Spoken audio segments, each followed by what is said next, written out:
नमस्कार दोस्तों, स्वागत है आपका जीके लाइव पाठशाला में। यूपी तपस्वी पीटी 2023 के लिए अंकित भाटी सर की प्रैक्टिस सेट हम लोग कवर कर रहे हैं। इसमें से जो है 8 प्रैक्टिस सेट ऑलरेडी कवर हो चुका है, जिसका जो है प्ले लिस्ट आपका बन चुका है, तो आप लोग डिस्क्रिप्शन बॉक्स चेक कर सकते हैं। साथ ही साथ अंकित भाटी की पूरी बुक भी कवर हो रही है, जो न्यू 2023 में आई है। तो इन दोनों चीज़ों से आपको बहुत सारा बेनिफिट मिलने वाला है, तो आप लोग चैनल पर जो अच्छे से विजिट कीजिएगा, सभी आपको लाभ देने वाले हैं। चलिए आज हम 9 नंबर का प्रैक्टिस सेट शुरू करते हैं। पहले क्वेश्चन से शुरुआत करेंगे। इस पर दिया गया है आपका, कौन सा वेद धार्मिक अनुष्ठानों से संबंध रखता है? सही जवाब हो जाएगा आपका ऑप्शन बी, यजुर्वेद जो है इसमें धार्मिक अनुष्ठानों की बात की गई है। अगला प्रश्न है, भगवान महावीर की शिक्षाओं के संकलन को क्या कहा जाता है? इसका जवाब हो जाएगा ऑप्शन सी, इसे जो है अगम सूत्र या आगम सूत्र कहा जाता है। ऑप्शन यहां से सी आपका सही हो जाएगा। नेक्स्ट क्वेश्चन है आपका, प्राचीन भारत में 16 शक्तिशाली महाजनपद मौजूद थे। यह जानकारी हमें अंगुत्तर निकाय के अलावा और किस ग्रंथ से मिलती है? इसमें जो है 2 ग्रंथों से मिलती है। पहला हो जाता है अंगुत्तर निकाय और दूसरा है आपका भगवती सूत्र। इससे भी आपका 16 महाजनपदों के बारे में जानकारी मिलती है। अगला प्रश्न है, निम्नलिखित में से किस अभिलेख या शिलालेख में सती प्रथा का प्राचीनतम संदर्भ मिलता है? सही जवाब है आपका ऑप्शन बी, भानुगुप्त का एरड़ अभिलेख। एरड़ अभिलेख से जो है आपको सती प्रथा के बारे में जानकारी मिलती है। यह जो है आपका 510 ईस्वी में जो है गोपराज सेनापति की पत्नी के सती होने का जो है इसमें प्रमाण मिलता है। नेक्स्ट क्वेश्चन, कंदरिया महादेव मंदिर का निर्माण किसने करवाया था? इंपॉर्टेंट क्वेश्चन है। सही जवाब हो जाएगा चंदेल शासकों ने जो है कंदरिया महादेव मंदिर का निर्माण करवाया था। यह जो है मध्य प्रदेश के छतरपुर जिले के खजुराहो में स्थित है। अगला प्रश्न, बलबन ने दिल्ली के निम्नलिखित सुल्तानों में से किसके शासनकाल के दौरान वास्तविक शक्तियां प्राप्त की थी? सही जवाब हो जाएगा ऑप्शन सी, यह जो है नसरुद्दीन मोहम्मद शाह के शासनकाल के दौरान प्राप्त किया था। ऑप्शन यहाँ से सी सही हो जाएगा, नसरुद्दीन मोहम्मद शाह की जो है। बलबन की अगर बात करें तो इसने अपनी बेटी की शादी जो है नसरुद्दीन महमूद से कर दी थी। इससे पहले जो है यह आपका वहां का सुल्तान बन गया था।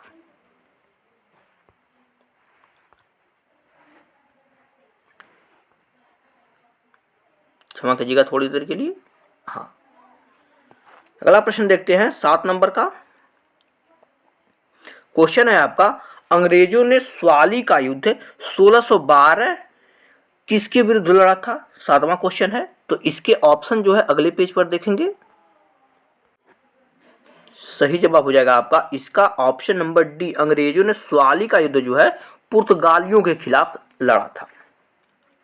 इसमें जो है बुरी तरह से जिसे हरा दिया गया था पुर्तगालियों को अंग्रेजों के द्वारा।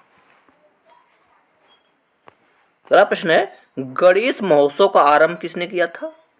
सही जवाब हो जाएगा आपका ऑप्शन बी, लोकमान्य तिलक ने जो है गणपति महोत्सव का आरंभ किया था। ऑप्शन यहाँ से बी से रहेगा, जो है 1893 ईस्वी में गणपति महोत्सव और 1895 ईस्वी में शिवाजी महोत्सव की शुरुआत की गई थी इन्हीं के द्वारा। यानी गणपति महोत्सव और शिवाजी महोत्सव दोनों जो है लोकमान्य तिलक के द्वारा मनाया जाता है।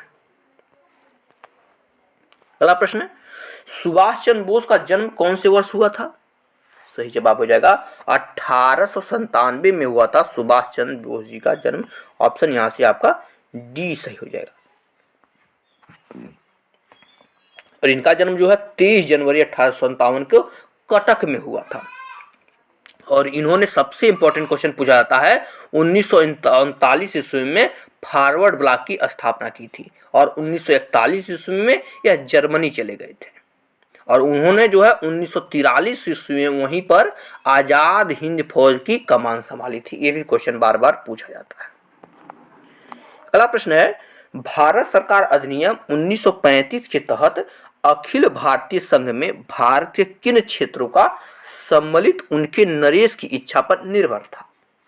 इसका जवाब हो जाएगा आपका ऑप्शन ए, देशी रियासतों का। ऑप्शन यहां से ए सही हो जाएगा।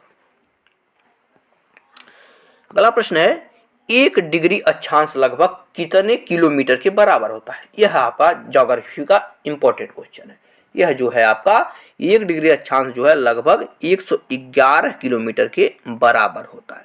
ठीक है, यहीं अगर मील में बात करिए तो लगभग 69 मील के बराबर यह होता है। अगला प्रश्न दिया गया है, निम्नलिखित में से देश राजधानी का कौन सा युग्म सही है? पहला फ्रांस मैड्रिड, ऑस्ट्रेलिया सिडनी। सही जवाब हो जाएगा आपका न तो पहला न तो दूसरा। ठीक है ना, क्या दिया गया है? ऑप्शन यहां से ए सही होगा, क्योंकि इसका न तो पहला सही है न तो दूसरा है सही है। क्योंकि फ्रांस की अगर बात करें तो इसकी राजधानी पेरिस होता है, मैड्रिड नहीं होता है। ठीक है ना, इस बात को आप लोग ध्यान में रखिएगा। और यहीं बात करते हैं अगर ऑस्ट्रेलिया की, तो ऑस्ट्रेलिया की राजधानी जो है कैनबरा है और सिडनी जो है ऑस्ट्रेलिया का सबसे ज्यादा आबादी वाला नगर है। ये भी क्वेश्चन पूछा जाता है। अगला प्रश्न है, स्ट्रोम्बोली ज्वालामुखी कहाँ स्थित है? तो आपको पता है यह जो है आपका एक जो है सक्रिय ज्वालामुखी है और कहाँ पर स्थित है? ऑप्शन नंबर यहाँ से हो जाएगा आपका सी सही हो जाएगा, भूमध्य सागर में स्थित है। 13 नंबर क्वेश्चन का सही जवाब ऑप्शन यहाँ से सी आपका सही हो जाएगा। अगला देखते हैं, यदि हुआंगहो नदी चीन का शोक है तो बिहार का शोक कौन सी नदी है? सिंपल सा क्वेश्चन है। यह जो है बिहार के शोक में अगर हम बात करें तो आपकी कोसी नदी आती है। तो अगले पेज पर इसके ऑप्शन देखते हैं। सही जवाब आपका ऑप्शन नंबर यहां से बी सही हो जाएगा। कोसी नदी जो है यह बिहार के शोक के रूप में जानी जाती है। अगला प्रश्न है, काजू उगाने के लिए किस प्रकार की मृदा सबसे उपयुक्त होती है? सही जवाब हो जाएगा ऑप्शन डी, काजू के लिए जो है लाल लेटराइट मृदा सबसे ज्यादा उपयोगी होती है। ऑप्शन यहां से आपका डी सही हो जाएगा। अगला प्रश्न है, निम्नलिखित में से कौन राष्ट्रीयकृत बैंक नहीं है? सही जवाब हो जाएगा आपका ऑप्शन डी, भारतीय स्टेट बैंक जो है यह एक राष्ट्रीयकृत बैंक नहीं है। ऑप्शन यहां से डी से हो जाएगा। यहीं इसकी अगर हम बैंकों की बात करें तो 1921 में bank of Calcutta, bank of Madras एवं bank of Bombay imperial bank of India की नींव रखने के लिए किया गया था। यानी सब बैंकों को मिलाकर रखा गया था। और 1955 ईस्वी में जो है भारतीय स्टेट बैंक अधिनियम अधिनियमित होकर जो है इंपीरियल बैंक का नाम बदलकर इसे ही एसबीआई कर दिया गया था। यह भी आपका जो है इंपॉर्टेंट जानकारी है। अगला प्रश्न है आपका, 1 रुपए के नोट पर किसके हस्ताक्षर होते हैं? 17 नंबर क्वेश्चन है। सही जवाब है ऑप्शन ए, 1 रुपए के नोट पर जो है केंद्रीय वित्त सचिव के हस्ताक्षर होते हैं। ऑप्शन यहां से आपका ए सही है। किसके होते हैं? केंद्रीय वित्त सचिव के आपके हस्ताक्षर होते हैं। अगला प्रश्न है, आजादी के बाद भारत में किया गया सबसे बड़ा कर सुधार कौन सा है? तो इसका जवाब हो जाएगा आपका ऑप्शन नंबर ए, वस्तु एवं सेवा कर जो है सबसे बड़ा कर सुधार है, जो कि जीएसटी के रूप में जाना जाता है आपका। ठीक है ना, किसके रूप में जानता है? जीएसटी के रूप में। और प्रधानमंत्री श्री नरेंद्र मोदी द्वारा 1 जुलाई 2017 को मध्य रात्रि को जो है जीएसटी आरंभ किया गया था। जीएसटी आपके 2 प्रकार के होते हैं। कौन? एक केंद्रीय जीएसटी, एक राज्य जीएसटी होता है। और जीएसटी की अगर हम बात करें तो यह जो है 101वें संविधान संशोधन अधिनियम के तहत स्थापित किया गया था। और विश्व में अगर बात करें तो जीएसटी सबसे पहले लागू करने वाला देश फ्रांस हुआ है। यह सबसे पहले जीएसटी लागू किया था। और जीएसटी के बारे में एक क्वेश्चन और पूछा जाता है कि जीएसटी कौन से जो है समिति की सिफारिश पे बना था? तो विजय केलकर समिति के जो है सिफारिश पर जीएसटी लागू किया गया था। अगला प्रश्न है, कौन सी योजनाएं सुमेलित है? तो देखते हैं यहां से। सही जवाब हो जाएगा आपका ऑप्शन नंबर सी, जो है स्टैंड अप इंडिया जो है जनवरी, यहां से देखते हैं, देखिए यहां से जनवरी 2016 में स्टैंड अप इंडिया लागू किया गया था। यहाँ से आपका ऑप्शन नंबर सी सही हो जाएगा। यहाँ से माफ कीजिएगा, ऑप्शन यहाँ से सी पर हम लोग लगाएंगे। माफ कीजिएगा, इसका आंसर जो है आपका ऑप्शन नंबर यहाँ से ए सही हो जाएगा, क्योंकि जो है बुक में देखिए कभी कभी जो है मिस प्रिंट हो जाता है, गलत दे देते हैं ऑप्शन, लेकिन इसका ऑप्शन आपका ए सही है। मेक इंडिया कार्यक्रम जो है 25 सितंबर 2014 को लाया गया था। बाकी की जो है स्टार्टअप इंडिया की अगर हम बात करते तो ये अगस्त 2016 में नहीं 2015 में लाया गया था। स्टैंड अप इंडिया की अगर हम बात करें तो जनवरी 2016 में नहीं होकर के अप्रैल 2016 में आया था।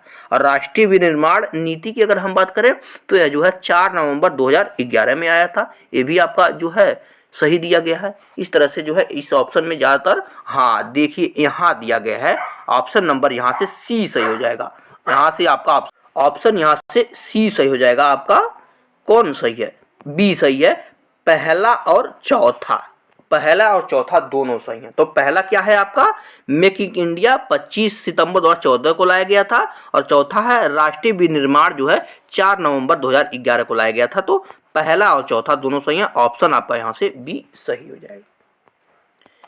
अगला क्वेश्चन है आपका 1985 ईस्वी में उपभोक्ता संरक्षण के लिए दिशा निर्देशों को अपनाया गया था। यह है, आगे देखते हैं क्या दिया है प्रश्न में।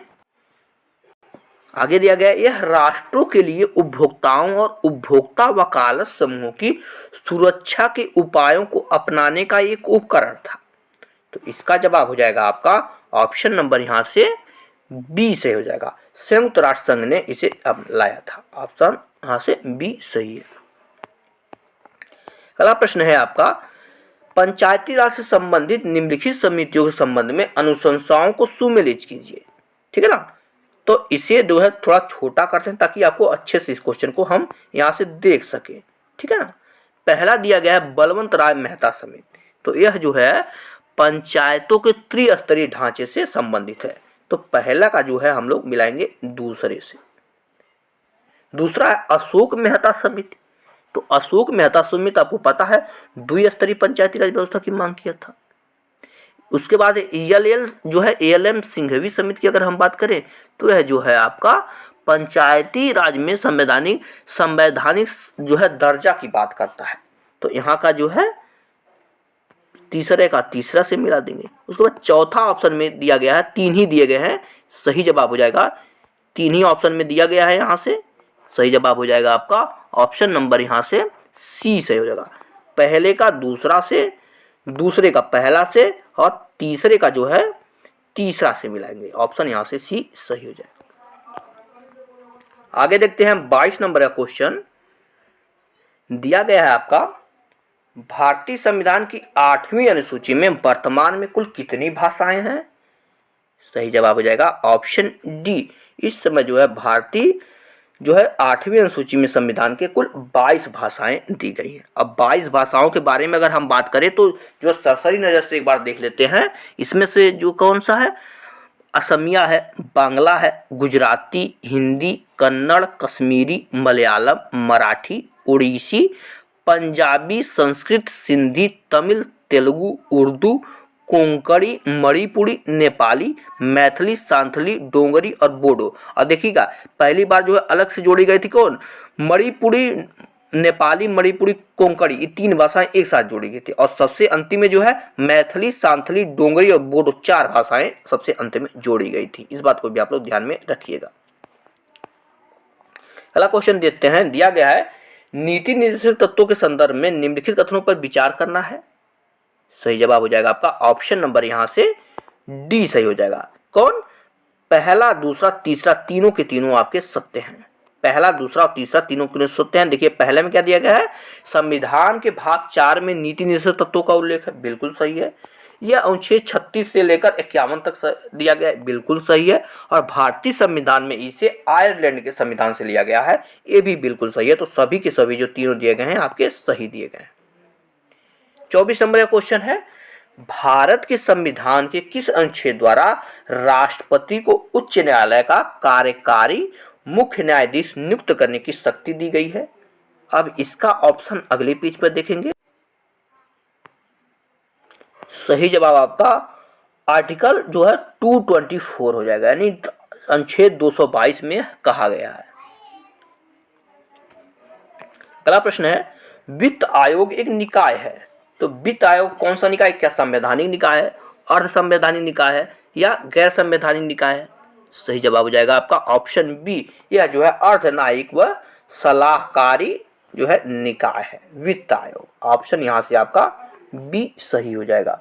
और संविधान के जो है अनुच्छेद 221 के तहत वित्त आयोग एक संवैधानिक निकाय है, ठीक है ना, इस बात को भी देखिएगा। यह क्या है, एक संवैधानिक निकाय है और भारत के राष्ट्रपति को प्रत्येक 5 साल के लिए एक वित्त आयोग का गठन करना जरूरी होता है। और वित्त आयोग का कार्य की अगर हम बात करें तो यह जो है राज्य और संघों के बीच करों का जो है आवंटन करता है। नेक्स्ट प्रश्न है, उस भौतिक वैज्ञानिक का नाम बताइए जिसे न्यूट्रॉन की खोज का श्रेय दिया जाता है। सही जवाब है आपका ऑप्शन बी, जो है जेम्स चैडविक ने जो है न्यूट्रॉन की खोज की थी। ऑप्शन नंबर यहाँ से बी से हो जाएगा, किसने की थी, जेम्स चैडविक ने। और इन्हें जो है आपका 1935 में नोबेल पुरस्कार मिला था इसी खोज के लिए। अगला प्रश्न है, दिया गया है किसी भी स्थिर या गतिशील वस्तु की स्थिति और दिशा में तब तक कोई परिवर्तन नहीं होता है जब तक उस पर कोई बाह्य परिवर्तन नहीं होता है, जब तक उस पर कोई बाह्य बल सक्रिय न हो। यह जो है न्यूटन की कौन सा गति का नियम है? सही जवाब हो जाएगा आपका ऑप्शन नंबर यहाँ से आपका ए सही हो जाएगा। न्यूटन के गति विषय का प्रथम नियम है, क्या है, न्यूटन का फर्स्ट नियम यह कहता है आपका। इसे जो है जड़त्व का नियम भी कहते हैं, कई बार आपके पेपर में यह चीज पूछा गया है। जैसे आपका उदाहरण के देखें तो पेड़ हिलने पर उसके फल टूटकर गिर जाते हैं, ये भी आपका जड़त्व का ही नियम है। जैसे जो है एग्जाम्पल में जाता है, चलती हुई ट्रेन में बैठा यात्री गेंद को उछालता है तो गेंद उसके ही हाथ में दोबारा गिरती है। नेक्स्ट क्वेश्चन है, ठोस कार्बन डाइऑक्साइड का अधिक सामान्य नाम क्या है? सही जवाब हो जाएगा आपका ऑप्शन डी, इसका नाम जो है शुष्क बर्फ है। ऑप्शन यहाँ से डी सही हो जाएगा, क्या, शुष्क बर्फ इसका नाम है। यही सूत्र की बात करें तो जो है आपका, जब इसे देखा जाए तो CO2 जब ठंडा सघन रूप लेता है तो यह इसके रूप में जम जाता है। नेक्स्ट क्वेश्चन है, गोबर गैस का प्रमुख घटक क्या है? इसका जवाब हो जाएगा ऑप्शन बी, गोबर गैस में प्रमुख घटक जो है मीथेन होता है।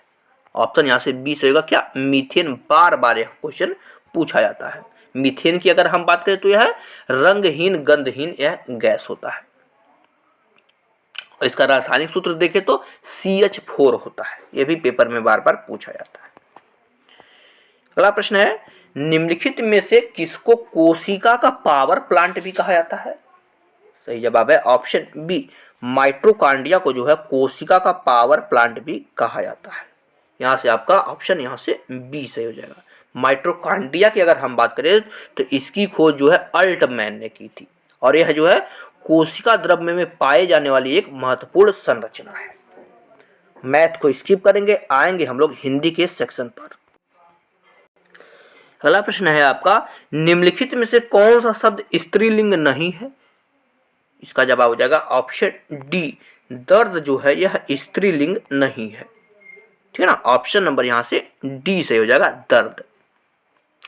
यहीं देखिए कुछ पुल्लिंग शब्द की बात की जाए जिसमें हम लोग ज्यादा कंफ्यूज होते हैं, जैसे दाल, यह आपका पुल्लिंग है। मई, गर्दन, ये सब जो है स्त्रीलिंग शब्द, माफ कीजिएगा, दाल हो गई, मई हो गई, गर्दन हो गया, ये सब जो है स्त्रीलिंग शब्द है, ठीक है ना, जो ऑप्शन में दिया गया है। यही पुल्लिंग की अगर हम बात करें तो आपका दर्द जो है यह पुल्लिंग है। अगला प्रश्न है, निम्न में से कौन सा मुहावरा नहीं है? सही जवाब हो जाएगा आपका ऑप्शन नंबर यहाँ से डी से होगा, दूर के ढोल सुहावने, यह आपका मुहावरा नहीं है। ऑप्शन नंबर यहाँ से डी से हो जाएगा, क्योंकि यह जो है लोकोक्ति है। अगला प्रश्न है, जंगल में लगने वाली आग को क्या कहते हैं? इसका जवाब हो जाएगा आपका ऑप्शन नंबर यहाँ से बी सही होगा। दावा नल बोलते हैं जंगल में लगने वाली आग को, क्या बोलते हैं, दावा नल। यही अगर हम बात करें आपके बड़वा नल की बात करें तो समुद्र में लगने वाली आग को जो है बड़वा नल कहते हैं, जैसा कि ऑप्शन डी में दिया है। जठराग्नि होता है जो पेट में लगने वाली आग होती है, इसे हम लोग जठराग्नि बोलते हैं। नेक्स्ट क्वेश्चन है, इसमें धनुष का पर्यायवाची कौन सा नहीं है? सही जवाब हो जाएगा सर शब्द जो है यह धनुष का पर्यायवाची नहीं होता है। बाकी कुदंड, चाप, सरासन ये सब जो है धनुष के पर्यायवाची होते हैं। यही धनुष की अगर हम बात करें तो पिनाक, कमान, सारंग, धनु ये सब धनुष के पर्यायवाची होते हैं। और जो सर शब्द जो है यह बाण का पर्यायवाची है। तीर हो गया, सायक हो गया, विसिक हो गया, सर हो गया, ये सब जो है तीर के पर्यायवाची होते हैं। नेक्स्ट क्वेश्चन, विपद का विलोम कौन सा है? 40 नंबर क्वेश्चन है। सही जवाब हो जाएगा ऑप्शन नंबर यहाँ से बी होगा, संपद होता है विपद का विलोम। ऑप्शन यहाँ से बी सही हो जाएगा।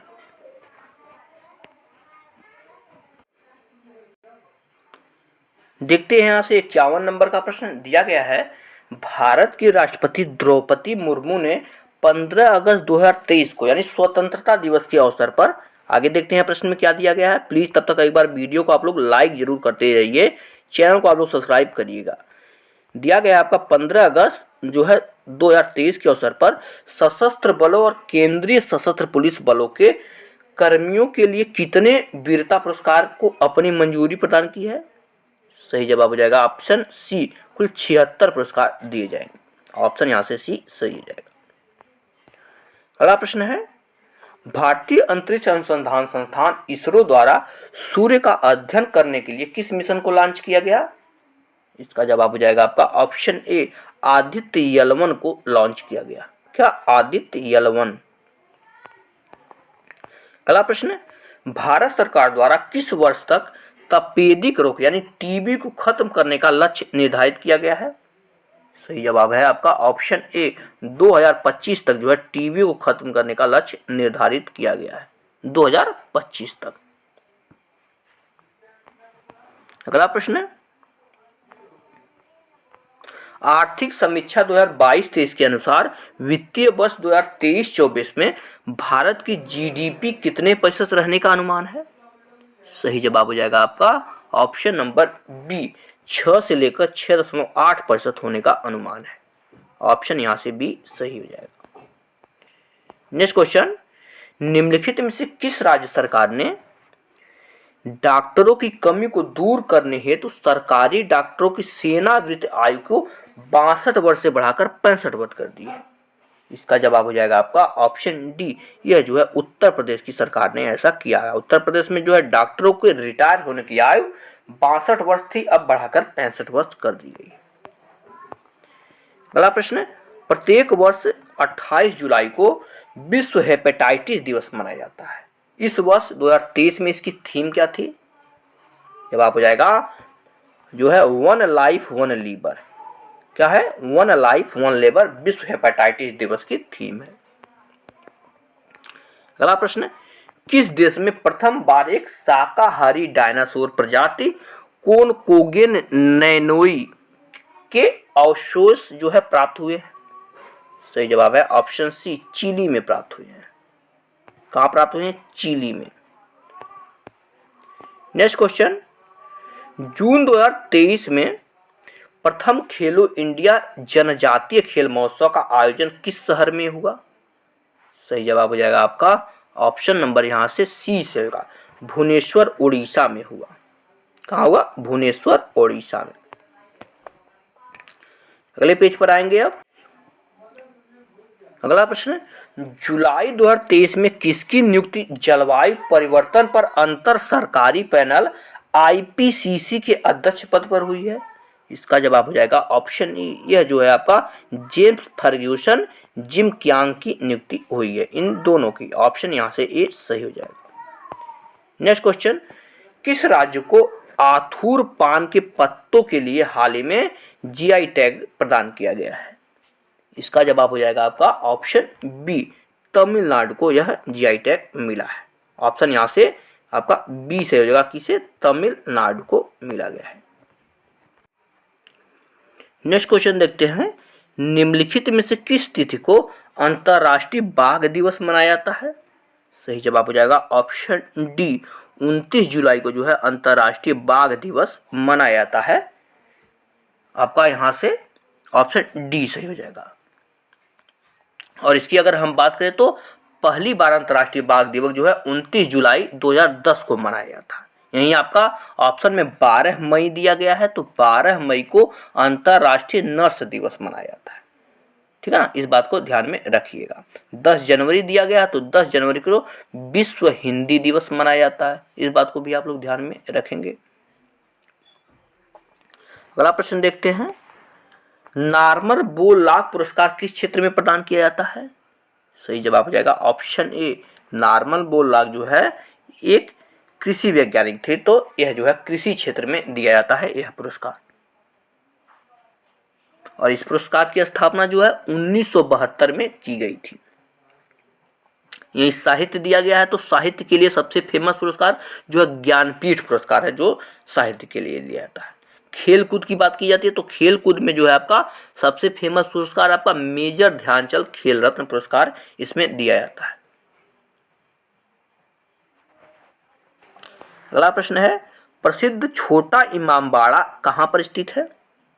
सही जवाब हो जाएगा आपका ऑप्शन ए, छोटा इमामबाड़ा जो है आपके लखनऊ में स्थित है, उत्तर प्रदेश के लखनऊ में स्थित है।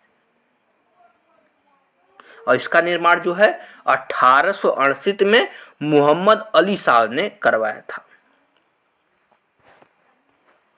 अगला प्रश्न है, क्योटो प्रोटोकॉल कब अपनाया गया था? सही जवाब हो जाएगा ऑप्शन ए, क्योटो प्रोटोकॉल जो है 1997 में आया था। कब आया था? 1997 में आया था।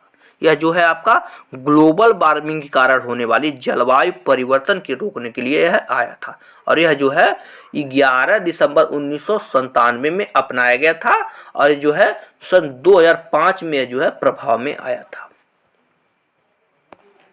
अगला प्रश्न है, गोवा का लोकगीत क्या है? इसका जवाब हो जाएगा आपका ऑप्शन ए, मांडो।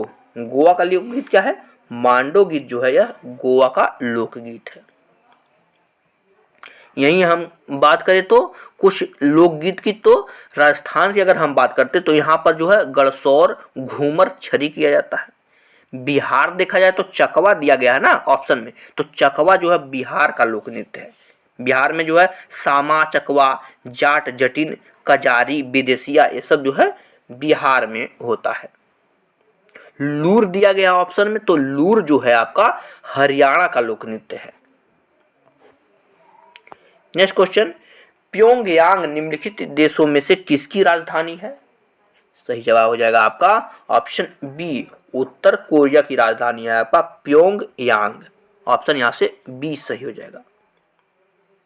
यहीं की अगर यहाँ की मुद्रा की बात करें तो जो है यहाँ की मुद्रा का नाम उत्तर कोरियाई वान है, और यहाँ की भाषा देखा जाए तो कोरियाई भाषा यहाँ पर बोली जाती है। कंबोडिया ऑप्शन में दिया गया, तो कंबोडिया की राजधानी नाम प्ने है। दक्षिण कोरिया दिया गया, तो यहाँ की राजधानी यहाँ पर सियोल है। वियतनाम दिया गया, तो वियतनाम की राजधानी आपकी हनोई है। अगला प्रश्न, एलिहिलेशन ऑफ कास्ट नामक पुस्तक किसने लिखी? सही जवाब हो जाएगा ऑप्शन ए, यह पुस्तक जो है बी.आर. अम्बेडकर के द्वारा लिखी गई है। कौन सा? एलिहिलेशन पुस्तक किसके द्वारा? बी.आर. अम्बेडकर के द्वारा यह लिखी गई है। नेक्स्ट क्वेश्चन देखते हैं, निम्नलिखित में से कौन सा राज्य पूर्वोत्तर भारत के 7 सिस्टर राज्यों का सदस्य नहीं है? इसका जवाब हो जाएगा आपका ऑप्शन बी, 7 बहनों के राज्यों में जो है सिक्किम को शामिल नहीं किया जाता है। ऑप्शन यहाँ से बी रहेगा। 7 सिस्टर की अगर हम बात करें तो इसके अंतर्गत जो है 7 राज्य आते हैं। कौन कौन? अरुणाचल प्रदेश, असम, मणिपुर, मेघालय, मिजोरम, नागालैंड और त्रिपुरा आते हैं। सिक्किम इसमें शामिल नहीं किया जाता है। और सिक्किम की अगर हम बात करें तो 7 सिस्टर्स के ब्रदर सिस्टर के रूप में, मापिया ब्रदर स्टेट के रूप में जाना जाता है, यानी 7 बहनों का भाई के रूप में इसे जाना जाता है। अगला प्रश्न है, दचीग्राम राष्ट्रीय उद्यान भारत के किस राज्य में स्थित है? सही जवाब हो जाएगा आपका ऑप्शन नंबर यहाँ से डी से होगा, जम्मू कश्मीर में स्थित है। अब इसके ऑप्शन की तरफ हम लोग बढ़ते हैं, देखते हैं यहाँ पर इसका ऑप्शन दिया गया है दचीग्राम जो है आपके जम्मू कश्मीर राज्य में स्थित है। ऑप्शन आपका यहाँ से डी आपका सही हो जाएगा, जम्मू कश्मीर। अगर जम्मू कश्मीर की अगर हम बात करें तो यहाँ पर किश्तवाड़ राष्ट्रीय उद्यान भी स्थित है, सलीम अली राष्ट्रीय पार्क स्थित है, बहुत बार यह पेपर में छपा है, तो यह भी आपका यहीं पर स्थित है। 70 नंबर क्वेश्चन देखते हैं। यहाँ से दिया गया है आपका राष्ट्रीय पर्यावरण अभियांत्रिकी शोध संस्थान कहाँ पर स्थित है? सही जवाब है आपका ऑप्शन बी, यह आपके नागपुर में स्थित है। ऑप्शन यहाँ से बी से होगा, कहाँ पर स्थित है? नागपुर में आपके स्थित है। आपका देहरादून दिया गया तो देहरादून में जो है वन अनुसंधान संस्थान स्थित है, देहरादून में, ऑप्शन के हिसाब से देखा जाए तो। मुंबई दिया गया है तो मुंबई में आपका जो है केंद्रीय मत्स्य पालन एवं शिक्षा संस्थान स्थित है, इसे भी ध्यान रखिएगा। और लखनऊ की बात करें तो केंद्रीय औषध अनुसंधान संस्थान आपके लखनऊ में स्थित है, बार बार आपके पेपर में पूछा जाता है, तो इसे भी आप लोग ध्यान में रखिएगा। अब आते हैं हम लोग यहाँ से जो है आपका 71 से लेकर 75 तक आपके गद्यांश दिया गया है, इसे पढ़ेंगे और इसका आंसर देंगे। तो एक बार गद्यांश को हम लोग पढ़ लेते हैं और इसके आंसर के बारे में सोचते हैं। दिया गया है आपका, यहाँ से छोटा करते हैं ताकि अच्छे से दिखाई दे।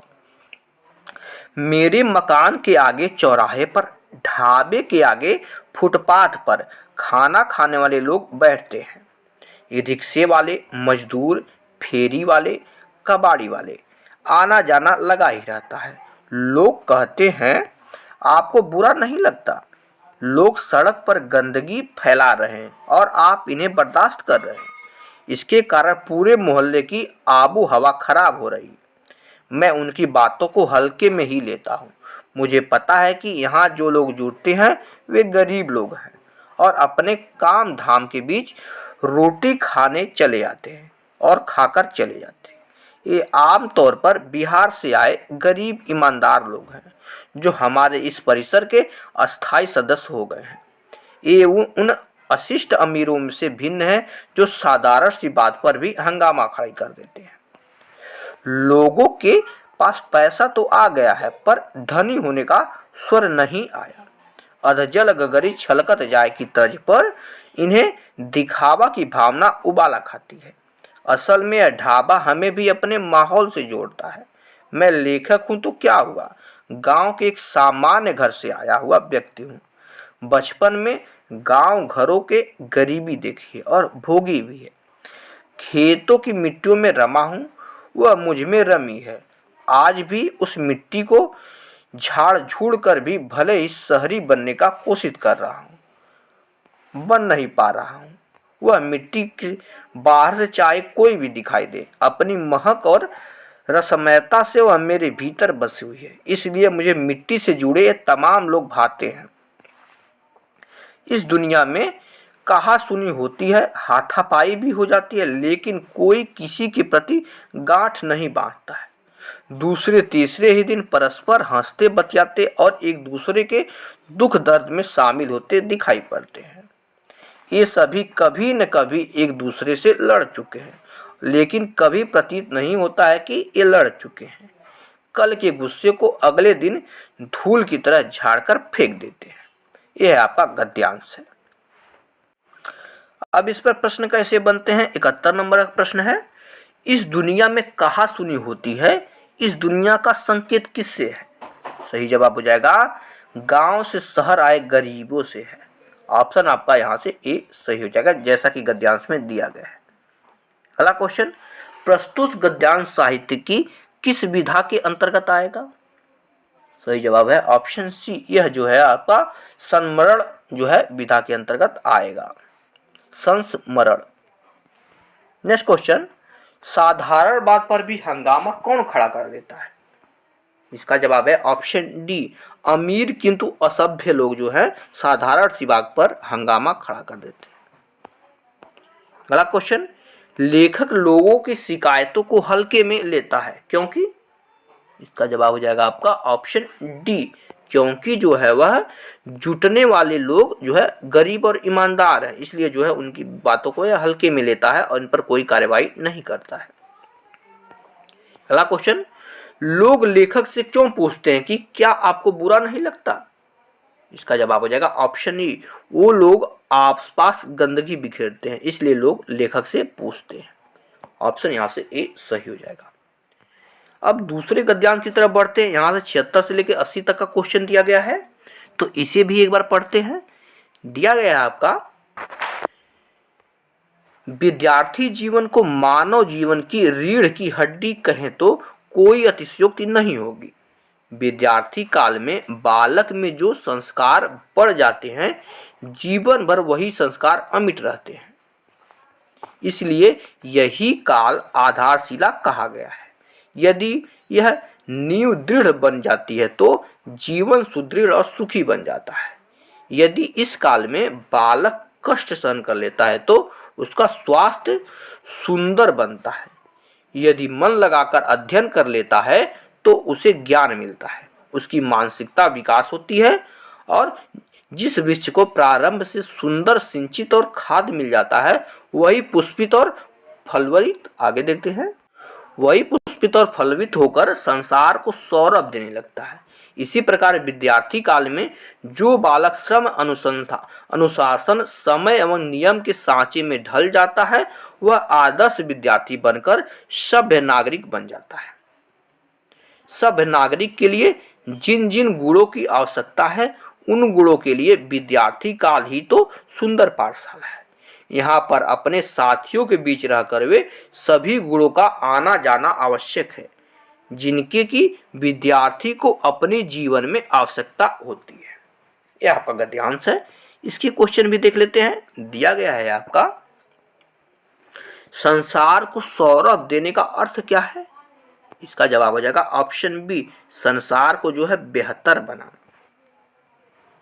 अगला प्रश्न है, गद्यांश में आदर्श विद्यार्थी के किन गुणों की चर्चा की गई है? इसका जवाब है ऑप्शन ए, जो है नियमावली का पालन करने के गुणों की चर्चा की गई है।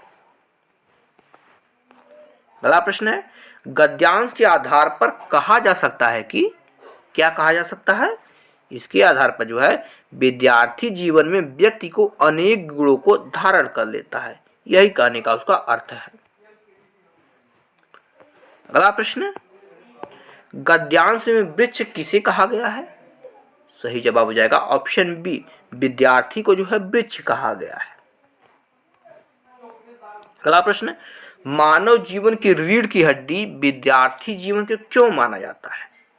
इसका जवाब हो जाएगा, जो संस्कार विद्यार्थी जीवन में पड़ जाते हैं वही संस्कार जो है अस्थायी हो जाते हैं, यानी वही संस्कार उनको आगे तक वही संस्कार रहते हैं उसके साथ। ऑप्शन यहाँ से बी सही हो जाएगा। अब जो है 81 से लेकर लगभग 100 तक जो है आपका DI दिया गया है, तो इसके लिए जो है आप लोग टेलीग्राम चैनल को ज्वाइन कीजिए, वहाँ से पूरा का पूरा आप लोग PDF लेकर पूरा सॉल्व कर सकते हैं। मिलते हैं नेक्स्ट लेक्चर में, तब तक के लिए धन्यवाद।